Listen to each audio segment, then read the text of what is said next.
Hello. It's a great privilege to be able to share a few words with you today. And I start by asking you a question, and I guess this is a question that you maybe not been asked very often. I'm going to ask you the question. The question is, how beautiful are your feet? Yep. How beautiful are your feet?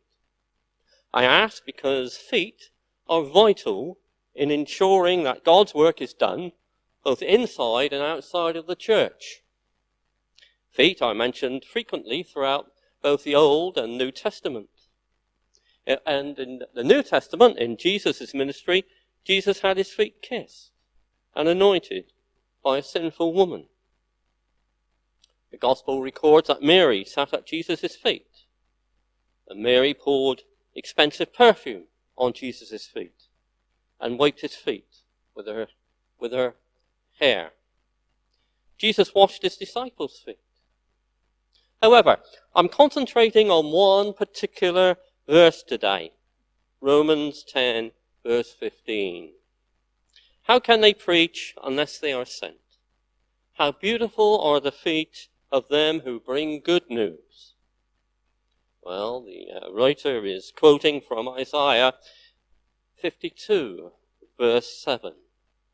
Which states in more fullness, how beautiful are the feet of him who brings good news, who proclaims peace, who brings tidings, good tidings, who proclaims salvation, who says to Zion, your God reigns. You know, as I look around the inside of this church building today, I am struck by how many things have changed since I first came into contact with St. Budeaux Baptist Church. Indeed, my first experience of the church was not in this building. The church at that time was further down the road, where the car wash is presently sited. Some of you of a certain age might remember the old building. Now, I'm not an expert on the history of St. Budeaux Baptist Church, and if you really want a far more detailed history, I'm sure Colin Varco, who has more detailed knowledge than I, would be able to help you. However, I first encountered the church way back in 1958. I have to confess that it was not through any form of religious interest that I did so. No.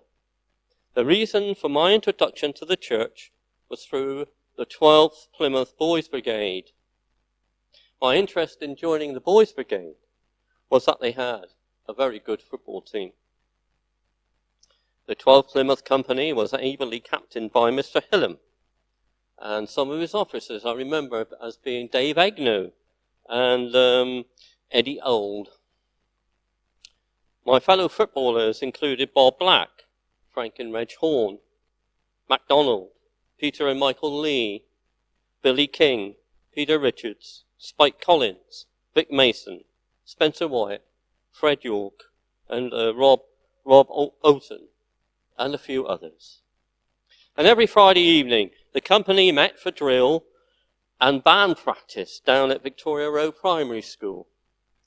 It was required of us to attend a church parade once a month. The company would meet up at Normandy Way on the Sunday morning of the parade service and march down to the church, with a company band comprising of drums and bugles belting out various marching tunes at full volume. Pity any poor soul who was trying to have a peaceful Sunday morning lie-in. I remember that the church seemed to be pretty full, more often than not. There were always a large number of people in the choir. And at the time, if anyone scanned the congregation looking for a future Baptist pastor in its midst, they would certainly not look very long at me. Well, after a few years, I became too old to play for the team and went on to play in senior football. My connection with the church thus ended, not just with St. Budeaux Baptist Church, but with any church. I spent the next 10 years or so manfully attempting to support 2 pubs and a betting shop until I met Sue, not in a pub or a betting shop, and I became a Christian. So, in 1980, I returned to St. Peter Baptist Church, and by this time, the church had moved from the bottom of Fleetmore Road into its present building. Of course, many changes to the church building have taken place since 1980. No pews, creating a greater, more flexible space for a variety of activities to take place. A new front entrance door, improved toilet facilities, etc. But the changes have not been confined to structural alterations. The church has also changed in the manner in which it worships. Services in 2021 bear little comparison with the service I encountered in 1958. This church, like many others, have had to adapt to the changing times to enable good communication with the community in which it is situated. Remember the time the church went from the Baptist hymn book onto a chorus book, and then that wonderful invention, the overhead projector with acetate. You remember them? The church has had to keep pace with the rapid technological changes that we are experiencing. I thought that I was up to date when I first learned to use email. Then along came text. Then texting wasn't enough. You had to learn to tweet. Churches had to have good web pages. And then Facebook, making sure that people like it. And now we have Zoom. Most things, new in technology, have or become obsolete in 3 years or less. So as a church and as individuals, we're always traveling from the old to the new. Rapid technological changes can be, and in many cases are, very bewildering to many of us today. One of the consequences of so much change in the way our church services are adapting to communicate in a positive and meaningful way to the community in which we are situated is that it has upset the traditional status quo. By this I mean that for many years the church ran a traditional type of service. Hymns, readings, prayers, and sermons followed a set pattern. We now have choruses, we have YouTube excerpts, cafe church, coffee bar, screens, high technology. If any church member from 1958 walked into a church service today, they would experience an incredible change. The church of 1958 was the church of their day. We are the church of our day. The church of 1958 were the feet of the church of their day, and we are the feet of our church of our day. As I said earlier, we as a church and as individuals are always traveling from the old to the new. However, with the advent and the enormous advances at an ever-increasing rate in technology, a lot of which is rightly being embraced by the church, we must remember to ask the questions as we travel from the old to the new. Where are we traveling to? Who are we traveling with? And who is leading us? We have to ensure that the church is traveling in the route laid down by God and Jesus. Jesus reassured his disciples time and again that he would be with them always, even unto the end. Come and follow me, he said. Go and make disciples throughout the world, he said. I am with you, he said. I am traveling with you. As I do the will of my Father, so should you.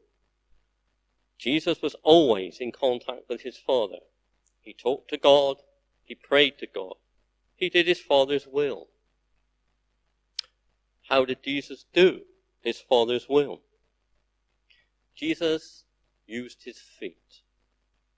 He didn't just talk the talk. Jesus walked the walk. Bishop Michael B. Curry, in his book, Crazy Christians, quotes from the author Daniel Erlander, who spent some time combing through the Gospels to make a list of the types of people Jesus met during his ministry. Here is a list. He met lepers, prostitutes, tax collectors, sinners, poor people, debtors, outcasts, children, women, men, discarded people, blind people, sick people, Gentiles, Samaritans, Jews, the demon-possessed, outsiders, heretics, Pharisees, lawyers, rich people.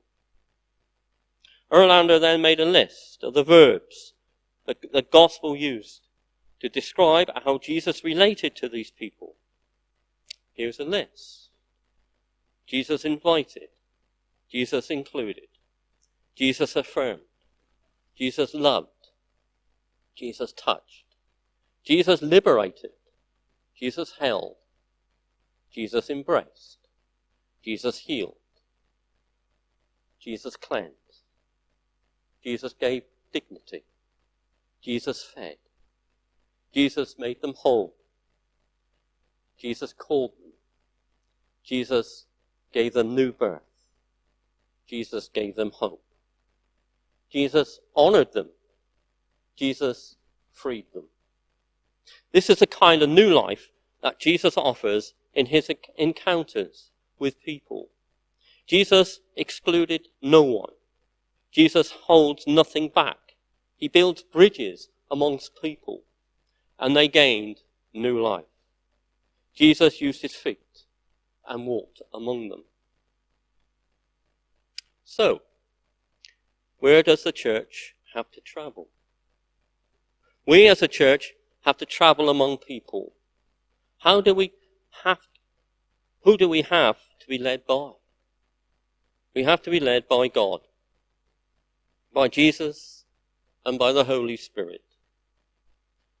Who travels with us? We travel along with Jesus. Jesus said to his disciples, "Come and follow me." He is still saying that to the church today. With all the new technology that we have and use, we must never lose sight of why the church is here. The technology is forever changing, but the message and the journey remain the same as it always has been. So as we travel along, as we use our feet, God leads us to many different people. Some will welcome the good news of Jesus that we can share with them. Some will not. I have a very good friend whom I have known since he was 9 years old. He is now 30. He has Asperger's, a form of autism. He has a very, very good brain when dealing with technology. He can build computers or anything mechanical. He is brilliant. However, he finds socializing very difficult. He lives alone, has no family, and very few friends. We have, over the years, had many disagreements, arguments, and falling outs. But our friendship has survived, and I love him to bits. One of the topics that he often brings up is the fact that he knows for certain that there is no God. He knows about my faith and will tease me about my going to what he calls that church place. It's a waste of time because there is no God, he delights in telling me. In many ways, my friend is typical of so many people today. They do not believe in God until it suits them, until something had happened in their lives, and the God whom they do not believe in gets the blame one such incident I've shared with one or two of you before, I believe. But it happened around about 2 years ago. My autistic friend decided that I needed his company whilst playing golf at my golf club. I didn't have very much say in it, but he joined. A common trait of his autism is that of becoming extremely interested in various activities, spending a lot of money on getting the best equipment, before, after a while, finding another interest and losing interest in any previous activities. And so it was that I found myself playing golf with my friend who had purchased a spanking new and expensive set of golf clubs along with the brand new electric golf trolley. We were playing up at Stadton Golf Club. If you don't know where that is, you go past Jenny Cliff Car Park, straight up to the top of the hill. It is a beautiful course with wonderful views out over Plymouth Sound, over into Cornwall, out across the moors. It is, however, very exposed to the weather elements. When the wind blows up there, it really blows. Things were going pretty well for much of the golf round until the wind got stronger and stronger and stronger until it reached almost gale force. And as we were going uphill at the most exposed part of the course, a gust of wind overturned my friend's golf trolley. Upon setting the trolley upright, it became apparent that the trolley had been damaged. My friend was beside himself with anger at seeing that his expensive acquisition was damaged and blurted out to me, "Right, you've got to pay to repair this." "Why have I got to pay to repair it?" I replied. "Because your God, the God you keep telling me about, well, he did this." So I said, "What do you mean he did this?" He said, "You tell me that God created everything. So he created that wind that damaged the trolley. So you will have to pay. He didn't blow your trolley over, did he?" Well, I replied that you keep telling me that there is no God. God does not exist. Well, after a while he calmed down, and I said to my friend, "Look, you spent a lot of money on the clubs and the trolley. Go back to where you purchased them and see if you can get the trolley repaired under the guarantee." A few days later, my friend is down at my home banging on my door. And upon answering, he tells me in no uncertain terms that I have to pay for the repairs. "Why?" I asked. "Because I went to the place where I bought the golf equipment and explained to the man who sold it to me what had happened." "And?" I asked. And he said, "The man told me that he could not pay for the repairs because under the guarantee, incidents like that, what happened to my golf trolley, are called acts of God. So there, you've got to pay. So your God did do it." Well, some you cannot win. And our discussions on the existence or otherwise of God continue to this day. My friend usually ends any debate with a demand that if God exists, then take me to him. Take me to him. Show me God, and I will believe. And when I explain that I cannot, he says, "There." Because what my friend means is that I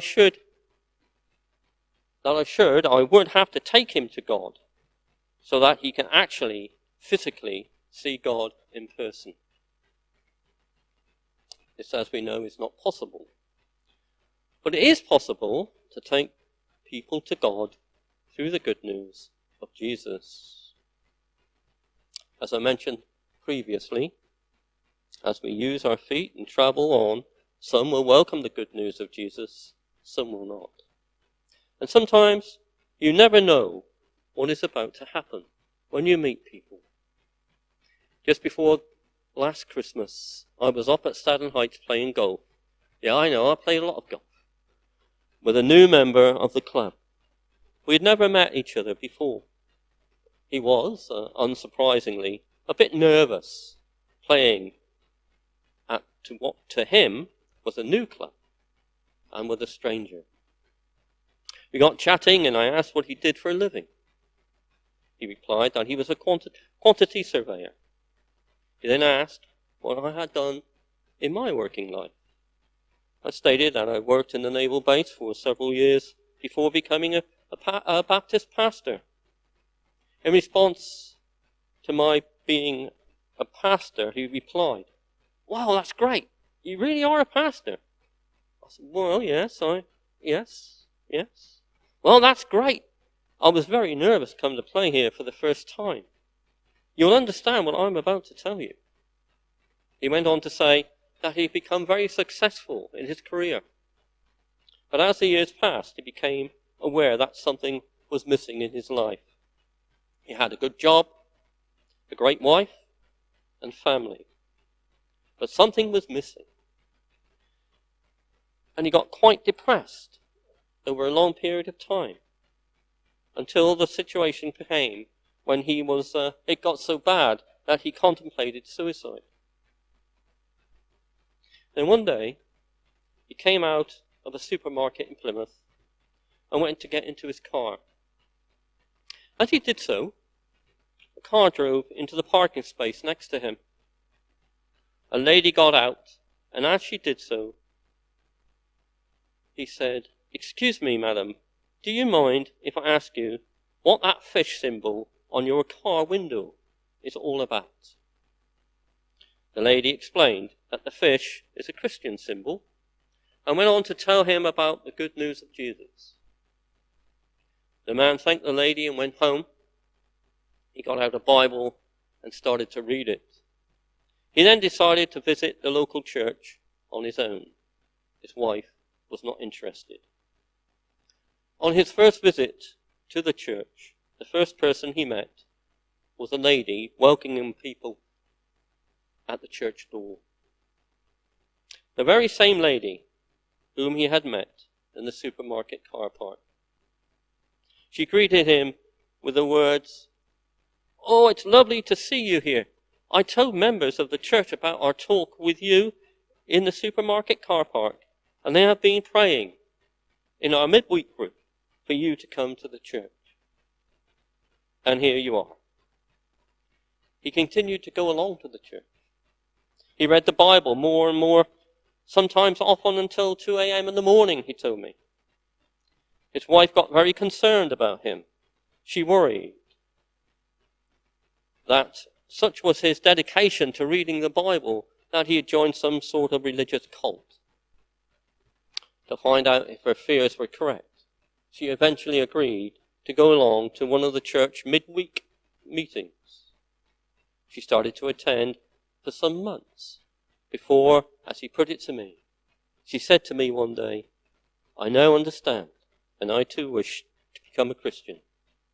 And they were soon both baptized. Another incident of someone using their feet to bring the good news of the gospel and to bring someone to God is recorded by Bishop Michael B. Curry, who recalls that the Church of England once sent a missionary priest to Africa to pastor and evangelize in a rural town. Whilst there, the missionary met a young boy who became his most faithful follower. At one point, the boy became very ill indeed, to an extent that he had to go to hospital.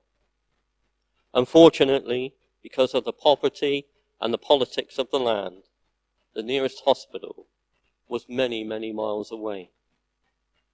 But during the boy's illness, the priest visited him regularly and told him stories from the Bible, stories about Moses and Miriam and the Exodus, of David and Goliath, of Mary and her baby Jesus.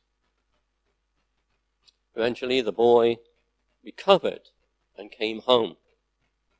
The church sent the priest somewhere else. But he stayed in touch with the boy. In fact, the boy, as he grew up, went on to become ordained in the church. You may or you may not have heard of the priest. His name was Trevor Huddleston. But I think that you might have heard of the name of the boy. As he grew up, he became known to many people across the world. He is Archbishop Desmond Tutu. So, two people. One, a lady paying a visit to her local supermarket. One priest visiting a young boy in a remote African hospital used their faith to bring the good news of Jesus. And three people, a husband, a wife, and a young boy, were shown God. How beautiful are the feet of them who bring the good news of Jesus. I am, of course, aware that at this present time the church activities are limited by the lockdown requirements. I am also aware that there are those of us who, because of age and or disability, cannot physically use their feet. But the good news of Jesus can still be spread and shared by a phone call to the lonely or to a friend, by praying for people. That lady who went to the supermarket physically used her feet. But I dare say that many of the church members who prayed for my golfing friend that she met in that car park may well have been restricted from being able to get about. When this pandemic is over and times return to some sort of normality, please remember the purpose of the church. Never fall into the misguided notion that you, as an ordinary person, cannot be beautiful feet who bring the good news of Jesus to people. God and Jesus used ordinary people. God and Jesus still use ordinary people. Remember, we are ordinary. But when we do the work of God and Jesus, then God and Jesus provide the extraordinary. So don't be afraid of being ordinary.